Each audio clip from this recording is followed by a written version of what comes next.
I'll talk about the pre-credit of the Castle of Cagliostro. Pre-credit is the section of a film before the title appears. We also call it Avant title in Japan. So we'll start from there. This is the first scene. You see the film company logo, then the name of the production company, then this is the first scene of the actual movie. There's some kind of a wire set on the wall of a building that brings down bags of money. Then Daisuke Jigen comes down with a happy face, then Lupin also with the happy face. This first scene tells you that something is going on. The point is this window. The light inside the room comes on while Lupin is going down the wire. Then the chase begins. The light turning on inside the room indicates that Lupin stole money from this large building and the people inside noticed it. It also reveals what this building is. And that's, it says Monaco right here. This is a government-run casino. So, Lupin and Jigen have stolen money from a casino that the government manages in Monaco. The room in which the light just came on is probably the room in the corner of the top floor. They must have secured the wire around here. When they come down, many rooms turn on their lights. Then the two run from the back towards the screen. And you can also tell that it's night. It says Lupin stole 5 billion. I'm sure that's dollars. If you convert that to yen, they've stolen about 600 billion yen, which should be enough for both of them to quit thieving and retire for the rest of their lives. A comment just asked, how many dollar bills is 5 billion? But maybe they've stolen bonds, not just cash. Anyway, the scene starts from this escape. It's fun to look at the design of the casino. I heard the design source is a love hotel in Meguro called Meguro Emperor. So they run, and men come after to catch them. Then, here comes an Italian car, Fiat 500. They hop on it and continue the escape. Then, do you see right here? It's hard to tell, but that's Goemon. He's sticking out the tip of his head from the car window. And you can also see the pattern of his trademark sword, Zantetsuken. It's clearly drawn here. A storyboard instruction clearly says, please draw a stick here. The message here is simple. In the early stage of production, Miyazaki didn't want to include Goemon in the movie. He just wanted the story of the Castle of Cagliostro to be about Lupin and Jigen. However, the company scolded him and said, enough crap, Goemon is a must, so is Fujiko, so he reluctantly included Goemon. So, Miyazaki had to hint the existence of Goemon in different scenes. As a result, you can have glimpses of Goemon's head and his sword in the backseat of the Fiat. You'll see these in a scene later. Miyazaki managed to skillfully include Fujiko in the story, but Goemon remains as this minor character without any particular role until the end. But that also maintains the focus of the movie to a buddy movie between Lupin and Jigen. So I think this was a good choice. But still, you can clearly tell that Goemon was in that car by looking at this.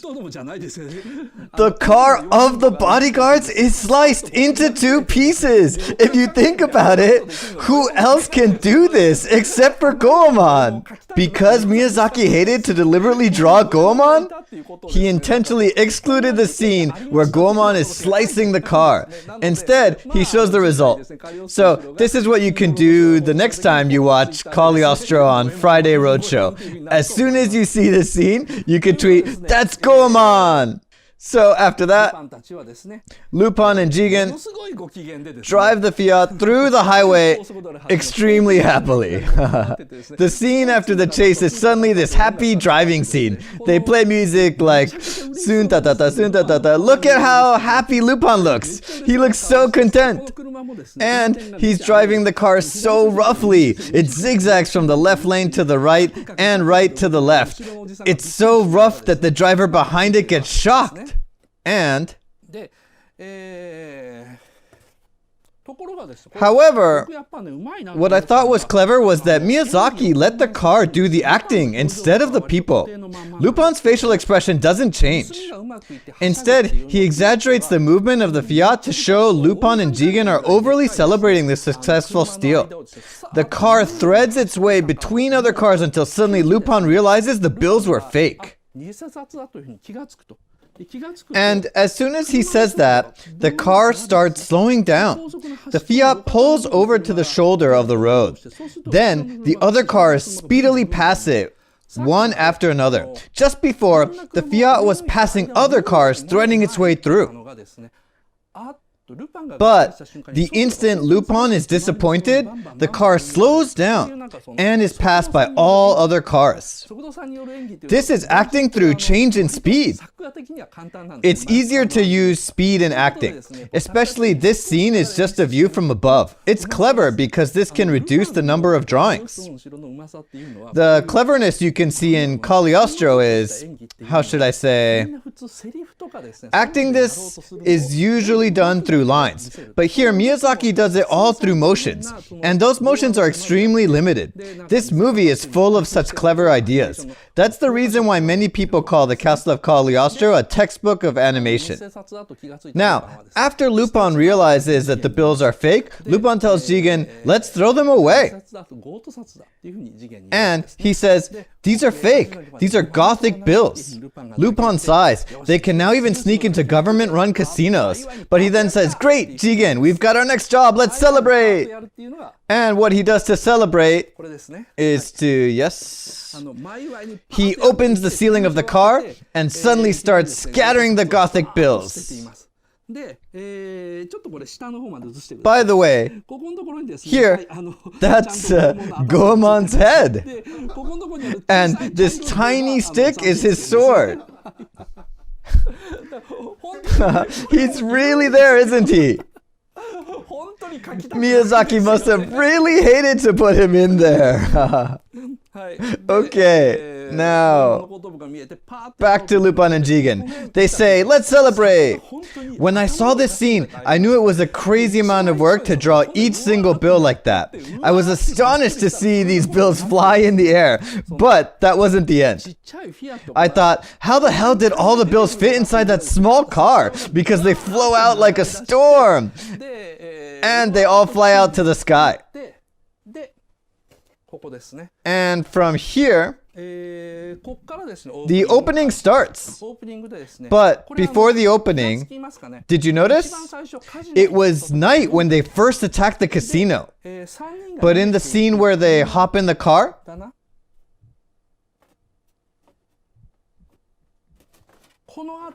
the night is almost ending. The day gradually breaks as the car is running. It was a little past 4 a.m. that they cracked the safe of the casino. While they are running, the day slowly breaks. The sky becomes brighter, and at the end you see the fake bills flying toward the blue sky. Very dynamic. Then, the opening starts. You see, it's a progression from the night, which sets a dark tone with stealing, but the tone lightens up as the day breaks. Also, the car moves from a crowd to an open space as it passes the traffic jam on the highway, one after another, until there aren't many cars around. This is called escape in animation, where the camera moves from somewhere crowded to a clear view. So that's the pre-credit sequence. So after you see the bills flying in the air, you hear music. Then the opening starts. The famous opening of the Castle of Cagliostro. I'll talk more about this opening later on in the lecture. The aesthetic significance of the Castle of Cagliostro is the change in tones and compositions between scenes.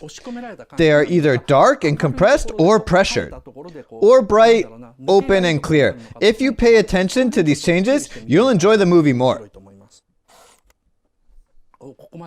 It's 15 minutes already. Okay.